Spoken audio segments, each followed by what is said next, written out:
bonsoir une fois de plus, ou bon matin, ou bon après-midi. Comme je t'ai dit dans les autres capsules, c'est un peu compliqué, là, le facteur temporel lorsque vient le temps de faire une capsule. À quel moment vas-tu la regarder? Dernier petit point par rapport à la lettre. On a parlé de l'introduction, du sujet amené, du sujet posé, du sujet divisé. On a parlé de comment on devait détailler une idée, comment on pouvait la complexifier, comment on pouvait argumenter à propos d'un point et de donner un maximum d'informations pour convaincre notre, euh, notre lecteur du bien fondé ou de la force de nos arguments ou tout simplement pour marquer notre lecteur des éléments qu'on veut amener par rapport à un sujet qu'on trouve pertinent de développer dans un texte. La conclusion d'une lettre ou d'un message qui se veut officiel va toujours se faire un peu de la même façon. C'est-à-dire qu'on va commencer encore une fois avec un marqueur de relation, comme je t'ai parlé hier. Lorsque on va commencer notre conclusion, on va dire une espèce de finalement pour conclure, enfin. On va répéter encore une fois c'était quoi le but de notre lettre, de notre communication.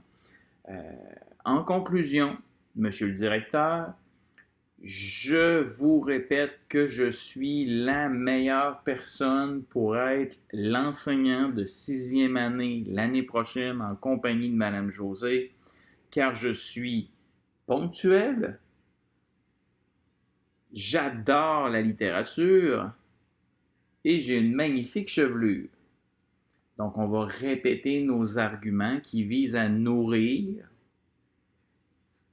notre sujet posé. Mon sujet posé dans l'exemple que je te donne, évidemment, c'était je veux convaincre M. Couturier que je dois être encore enseignant de sixième année l'année prochaine avec Mme José. Mes arguments sont discutables, j'en conviens.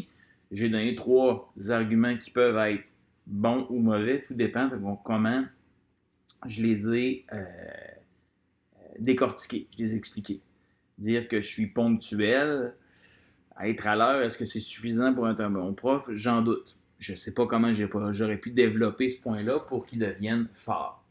De plus, c'est sûr que le point concernant la littérature jeunesse pourrait m'aider. Un bon prof qui connaît de bons livres à lire ou qui va avoir envie de parler de littérature pour que ça mène éventuellement à de l'écriture, ça c'est quelque chose qui a dû m'aider. Mais de dire que j'ai une jolie chevelure comme enseignant, il a vraiment fallu justement que j'y aille d'arguments tirés par les cheveux pour convaincre M. Couturier avec ça.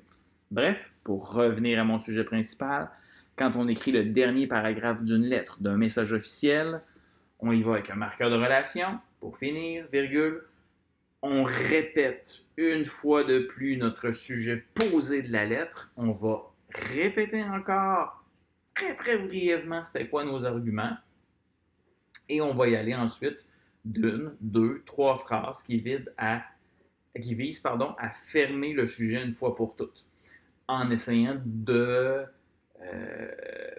d'aborder ce sujet-là d'une façon qu'on n'a pas encore touché déjà dans le texte.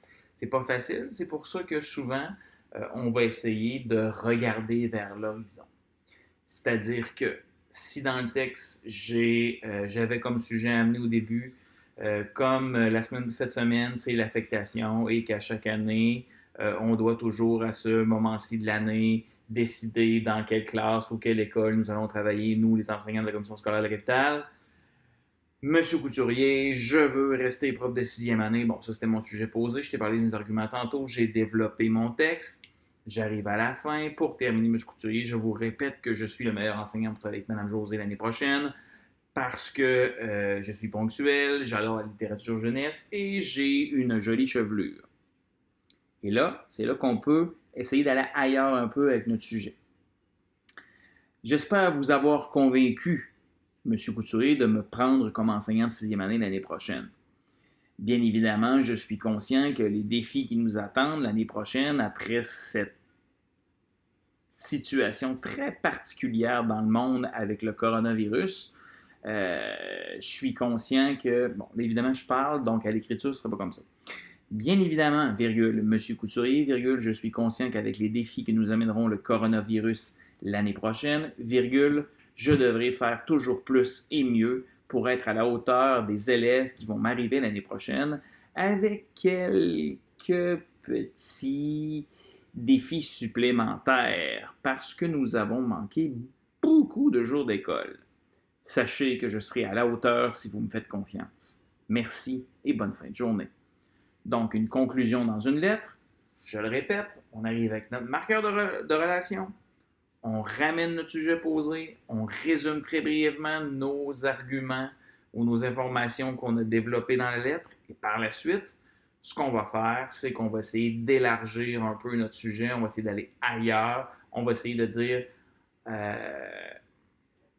comment, une fois pour toutes, on espère avoir convaincu notre lecteur. J'espère que ça t'a donné un coup de main. De toute façon, comme il est écrit sur la page d'accueil du site web, moi et Mme Josée seront disponibles via Google Meet mercredi et jeudi dans mon cas pour répondre à tes questions en français, en mathématiques ou dans quoi que ce soit. Donc, ne te gêne surtout pas. Merci beaucoup. Bye bye.